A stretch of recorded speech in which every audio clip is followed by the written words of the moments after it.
Hello student, this is Suman Dutta. আজকে present হলাম নতুন একটা ভিডিও নিয়ে। আজকে থাকছে ক্লাস 11-এর জন্য বাংলা ডিসকাস। তো আজকে ক্লাস 11-এর কবিতা বঙ্গভাষা নিয়ে আমরা আলোচনা করব। বঙ্গভাষা কবিতাটা লিখেছেন কবি মাইকেল মধুসূদন দত্ত, আর কবি এইটা নিয়েছেন তার চতুর্দশ পদী কবিতাবলী থেকে। ঠিক আছে, চতুর্দশ পদী কবিতা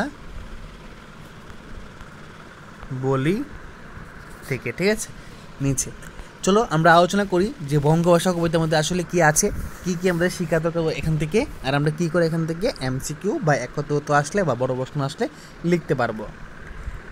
হয়তোবা আমার কবিতার যে একটা সুর থাকে সে সুরটা হবে না, কারণ আমি সেই সুরটা সেভাবে পারি না, কিন্তু কবিতার মধ্যে তোমাদের বুঝিয়ে দিতে পারবো যেখানে কি কি বলেছে। হে বঙ্গ ভাণ্ডারে তব বিবিধ রতন, মানে এখানে বঙ্গ মানে বাংলা ভাষাকে বোঝানো হয়েছে। ঠিক আছে, ভাণ্ডারে মানে এখানে ভাড়ারে, মানে ভাণ্ডার মানে কি, ধরো না আমাদের কাছে কিন্তু কোনো কিছু রাখার একটা জায়গা আছে, ওটাকে আমরা কী বলি, ভাণ্ডার বলি। ঠিক আছে, তব বিবিধ রতন, বিবিধ মানে নানা রকমের, আর রতন মানে রত্ন। তো এখানে কী বলা হয়েছে, বাংলা ভাষাকে বলা হয়েছে যে তোমার ভাণ্ডারে অনেক রকমের রতন আছে, তা সবে অভূত আমি অবহেলা করি, মানে তা সত্ত্বেও অভূতকে অভূত আমি। ঠিক আছে, ওকে, অবহেলা করি মানে অবহেলা করে, যাকে পাত্তা দেয় না। পরধন লোভে মত্ত করিনু ভ্রমণ। ঠিক আছে, মানে পরধনের লোভে মত্ত করিনু ভ্রমণ। এখানে বলা হয়েছে যে পরধন লোভে মানে কি, পরের ধনের লোভ। ঠিক আছে, করিনু ভ্রমণ মানে করে না ভ্রমণ। তারপর এখানে কি আছে, পরদেশে ভিক্ষাবৃত্তি কুক্ষণে আচারী। কি, পরদেশে মানে অন্যের দেশে।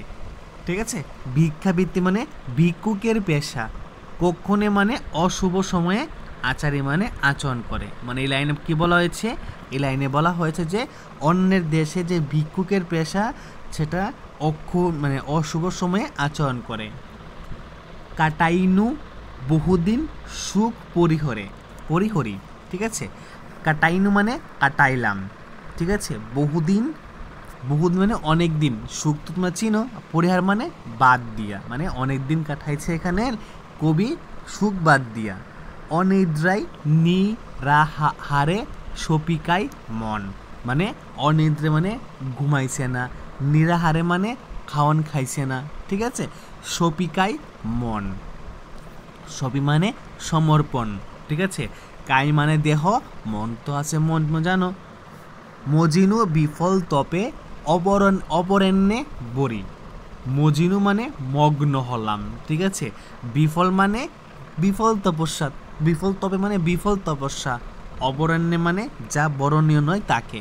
ঠিক আছে, আর বরি মানে বরণ করি, মানে এখানে কবি বলতে চেয়েছেন যে তিনি এমনই কাজে মগ্ন হয়েছিলেন যেখানে তিনি বিফল তপস্যা করে কি করেছে, মানে যে বরণীয় নয় তাকে বরণ করেছে, আর যেটা বরণ করা দরকার সেটা বরণ করেনি। কেলিনু শৈবালে ভুলি কমল কানন, মানে খেলা করলাম, কেলিনু মানে খেলা করলাম, শৈবালে মানে শেওলাই, ভুলি কমল কানন মানে আমি ভুলে গেছি যে পদ্ম ফুলের বন আছে। মানে এখানে কবি বলেছেন যে তিনি শৈবালে খেলা করছে, কিন্তু পদ্ম ফুলের যা আছে সেটা তিনি ভুলে গেছেন। স্বপ্নে তব কুললক্ষ্মী কয়ে দিলা পরে। ঠিক আছে, মানে স্বপ্নে তো তুমি জানোই, তব মানে ওই সময়, কুললক্ষ্মী মানে বংশলক্ষ্মী, কয়া দিলা পরে মানে পরে দিয়ে যে মানে বলে দিল, ওরে বাছা মাতৃকুশে রতনের রাজি। তখন কুললক্ষ্মী বলেছে যে ওরে শোন বাছা, যেখানে মাতৃকুশ মানে যেখানে মায়ের ভাণ্ডার আছে সেখানে অনেক কিছু আছে, রতন মানে অনেক কিছু আছে।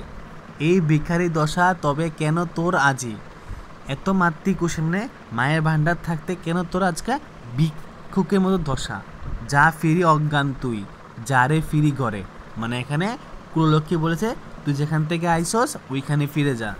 পাইলাম আজ্ঞা সুখে পাইলাম কুল কালে, মানে যখনই এই যে কুললক্ষ্মী কবিরের স্বপ্নের মধ্যে আদেশ দিছে তখন কবি এখানে সুখ পাইছে। ঠিক আছে, তো পাইলাম কালে, ঠিক আছে, ওই সময় পাইছে মাতৃভাষা রূপে খনি পূর্ণ মনে চালে, মানে মাতৃভাষার মধ্যে যে অনেক খনি আছে সেটা আমরা মানে সে এখানে নিজে পড়ে বুঝলো। ঠিক আছে, তো লাইন বাই লাইন পড়লে আমার ডিসকাসটা এতটুকুর মধ্যে শেষ হয়ে যায়। ঠিক আছে, তো আসলে যে বঙ্গভাষা কবি এখানে কি বলতে চেয়েছেন সেটা তোমাদেরকে আমি এখন বলবো। লাইন বাই লাইন ডিসকাস করার পর আমাদের কাছে এই উত্তরটা আসলো। ঠিক আছে, যে লাইনে কী আছে সেটা বললাম। তো এখন বলবো যে কবি মাইকেল মধুসূদন দত্ত বঙ্গভাষার মধ্যে কি বলতে চেয়েছেন। দেখো, এই যে বঙ্গভাষা কবিতাটা আমি ডিসকাস করছি এখন, যে এই যে বঙ্গভাষা কবিতাটা মাইকেল মধুসূদন দত্ত তার বঙ্গভাষার প্রতি নিবেদন করেছে। এই কবিতায় কবি আত্ম অনুশোচনা করে বলেছেন যে বঙ্গভাষার ভাণ্ডারে নানা রত্নে সমৃদ্ধ। এই বঙ্গের ভাণ্ডারে বিবিধ রত্ন থাকা সত্ত্বেও কবি সেই রত্নকে অবহেলা করে বিদেশি ইংরেজি চর্চায় মেতে উঠেছেন। মানে কবি এখানে মাইকেল মধুসূদন দত্ত বঙ্গভাষা মানে বাংলা ভাষা নিয়ে কথা বলেছে। ঠিক আছে, কবি এখানে বলছেন যে তিনি বাংলার ভাষার মধ্যে যে অনেক দিনের রত্ন আছে সেই রত্ন ছাইরা তিনি বিদেশে ইংরেজদের কাছে গিয়ে ইংরেজি মানে ভাষার উন্নতির জন্য তিনি গিয়েছিলেন। ঠিক আছে, তারপর বিদেশি পাড়ি দিয়েছেন, কিন্তু সেখানে গিয়ে তিনি শান্তি পাইছে না, তার দিন কেটেছে অনাহারে অনিদ্রায়। মানে যেহেতু তিনি বাংলা ভাষা ছাইরা বিদেশের মধ্যে গেছে, সেখানে কীতে থাকবো, কিচ্ছু থাকবো না, তার কাছে সব কিছু আননোন। তো তিনি কীভাবে কাটছেন অনাহারে, মানে না খাইয়া না ঘুমিয়ে কাটছে। ইংরেজি ভাষার কাব্য লিখে খ্যাতিনামা হওয়ার জন্য তার শরীর মনকে সমর্পণ করেছিলেন। তিনি কি করছিলেন, তিনি চাইছিলেন যে আমি মানে সে এখানে ইংরেজি ভাষায় মানে কবিতা লিখবো, গল্প লিখবো, লিখে উন্নতি লাভ করব। তার জন্য তিনি তার সারাদিন পরিশ্রম করছে, কিন্তু ইংরেজি ভাষার কাব্য লিখে তিনি খ্যাতি অর্জন করতে পারছে না। যা বরণযোগ্য নয় তিনি তা বহন করতে চাইছিল, কিন্তু যা তার কাছে আসলো তিনি সেটা গ্রহণ করতে পারছে না, কারণ তিনি বাংলার মধ্যে একজন বিখ্যাত কবি হইতে পারত, প্রথমে হয়েছে কিন্তু পরে দিয়া। তারপর তিনি দেশে ফিরে বাংলা ভাষায় কাব্য রচনা করেন পরে দেশে। ঠিক আছে, তো তারপর যশ সম্মান মানে যশ মানে টাকা লাভ করে, সম্মান পাইছে, প্রতিপত্তি লাভ করছে। বঙ্গভাষা লক্ষ্মী যেন স্বপ্নে তার আইসেটা কইছে যে তুমি যাও, তুমি ঘরে ফিরে যাও, তুমি এখানে কিচ্ছু করতে পারবা না, বিদেশে তোমার কোনো স্থান নাই, তুমি দেশে যাও, দেশে গিয়ে তুমি তোমার কবিতা লেখো, গল্প লেখো, তুমি সব কিছু করতে পারবা। ঠিক আছে, তারপর তিনি বঙ্গভাষায় নিজেরে ঢালিয়া দিছে। কবি ভাষালক্ষ্মী আদেশে অনুসারে বঙ্গভাষা চর্চা শুরু করলেন। এখানে কবি মাইকেল মধুসূদন দত্ত ভাষালক্ষ্মী মানে বাংলা ভাষার আদেশ অনুসারে তিনি নিজের কাজ শুরু করছে। কালক্রমে তিনি যশ লাভ করছে, মানে অনেক ধরনের অনেকভাবে টাকা লাভ করছে এবং সম্মানও লাভ করছে। এই বঙ্গভাষার মধ্যে এটাই বলা হয়েছে। তো এই যে ডিসকাসটা আশা করি যদি না বুঝো আবার রিপিট করবে, না বুঝলে আবার রিপিট করবে, আর রিপিটের পর হয়তোবা এই বঙ্গভাষা থেকে তোমাদের কোনো বড় প্রশ্ন হোক ছোটো প্রশ্ন হোক আর কোনো ডাউট থাকবে না। তো যদি আজকের ভিডিও ভালো লাগে থাকে অবশ্যই ভিডিওটা সবার সাথে শেয়ার করো, আর কীরকম হয়েছে অবশ্যই কমেন্ট করে আমাকে জানাবে। কারণ সবাইকে বলবো যে একবার যদি সময় থাকে এই 8 থেকে 9 মিনিটের ভিডিওটা দেখে নাও, আশা করি তোমাদের আর মানে কোনো প্রবলেম হবে না উত্তরটা দেওয়ার জন্য।